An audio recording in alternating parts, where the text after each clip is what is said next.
माँ ईश्वर का भेजा फरिश्ता।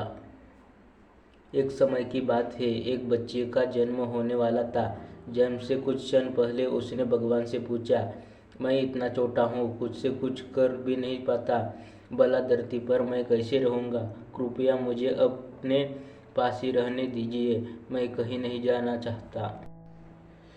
भगवान बोले, मेरे पास बहुत से फरिश्ते हैं, उन्हीं में से एक मैंने तुम्हारे लिए चुन लिया है। वो तुम्हारा ख्याल रखेगा। पर आप मुझे बताइए, यहाँ स्वर्ग में है, सब कुछ नहीं करता, बस गाता और मुस्कुराता हूँ। मेरे लिए खुश रहने के लिए इतना ही बहुत है। तुम्हारा फरिश्ता तुम्हारे लिए गाएगा और हर रोज़ तुम्हारे लिए मुस्कुराएगा भी, और तुम उसका प्रेम महसूस करोगे और खुश रहोगे।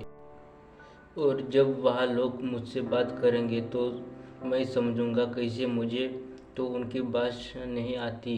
तुम्हारा फरिश्ता तुमसे सबसे मधुर और प्यारे शब्दों में बात करेगा, ऐसे शब्द जो अब तुमने यहाँ भी नहीं सुने होंगे। और बड़े धैर्य और सावधानी के साथ तुम्हारा फरिश्ता तुम्हें बोलना भी सिखाएगा। और जब मुझे आपसे बात करनी हो तो मैं क्या करूँगा? तुम्हारा फरिश्ता तुम्हें हाथ जोड़कर प्रार्थना करना सिखाएगा, और इस तरह तुम मुझसे बात कर सकोगे। मैंने सुना है कि धरती पर बुरे लोग भी होते हैं, उसने मुझे कौन बचाएगा? तुम्हारा फरिश्ता तुम्हें बचाएगा, भले ही उसकी अपनी जान पर खतरा क्यों न हो आ जाए। लेकिन मैं हमेशा दुखी रहूँगा क्योंकि मैं आपको नहीं देख पाऊँगा। तुम इसकी चिंता मत करो, तुम्हारा फरिश्ता हमेशा तुमसे मेरे बारे में बात करेगा, और तुम वापस मेरे पास कैसे आ सकते हो बताएगा।